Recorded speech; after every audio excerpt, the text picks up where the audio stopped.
Welcome to the Market Herald. I'm Brianna McCutcheon, and this is the top line.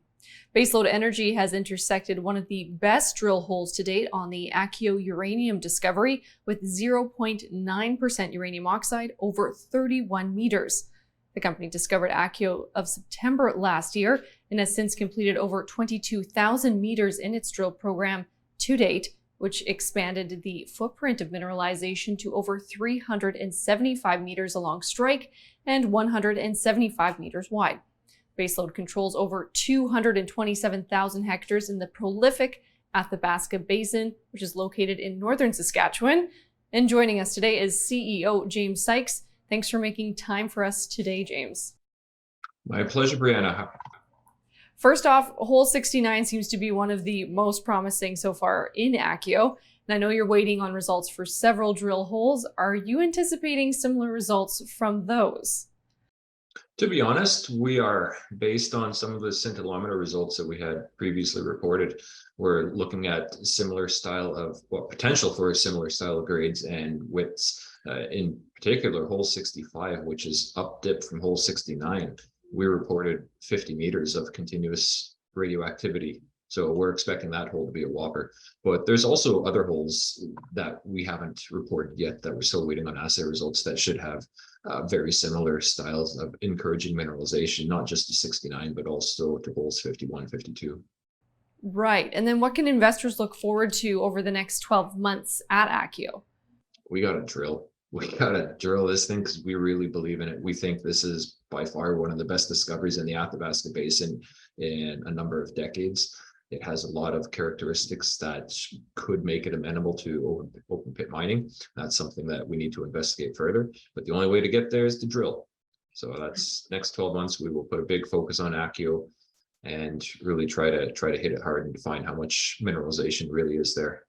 So is it safe to say that Akio is the company's #1 focus moving forward? And then what about the plans for the other projects like Catharsis, Hook, and Shadow? Akio is certainly our #1 objective to advance that along. It's definitely the most developed out of everything that we have in our fleet of projects. But that's not to say that we're not going to do any additional work on either Catharsis, Hook, or Shadow. Catharsis, we're actually planning to drill that as our first project next year. Just the logistics work very well for Catharsis, and that we can do it with a ground operation in the wintertime. So we don't have to have helicopter support, and it makes costs a lot more affordable. And then that will give us the time to get into Akio properly with helicopter support. And then Shadow, we're hoping to fly an airborne survey next year to start moving that a little bit forward into as far as the exploration goes and defining drill targets with an additional airborne survey. So Akio, yes, big priority, but the rest of the projects will certainly get some love and attention. Well, and I know each company has their own issues that they have to deal with. What was your company's biggest hurdle that you guys had to deal with or overcome in 2022? Obviously, the markets, which have affected everybody. It's been really tough to have a very compelling and great story and just trying to get some recognition for it in the marketplace, but also educating, I think.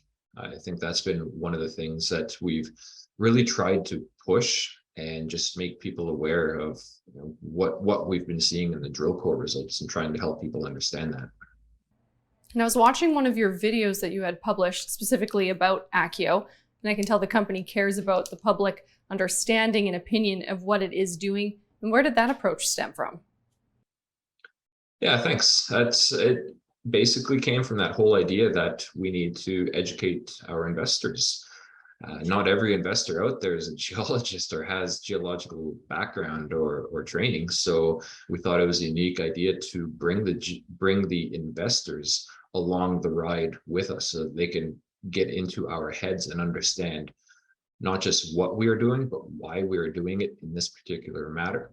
So that's one of the things that we will continue to do as we go forward. Just keep on that education platform and just trying to help the investors learn what's going on.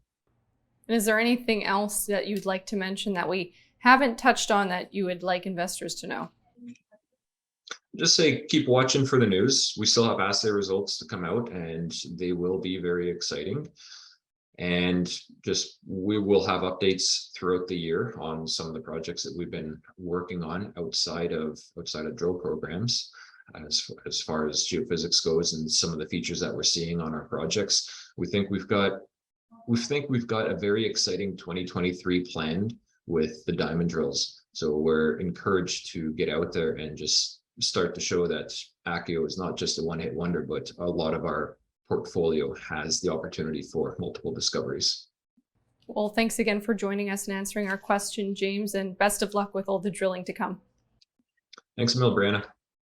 We've been speaking with James Sykes, the CEO of Baselode Energy. The company trades on the TSX Venture Exchange under the ticker symbol FIND. You can also visit them on their website at baselode.com. And a special thanks to you, our viewers, for joining us today.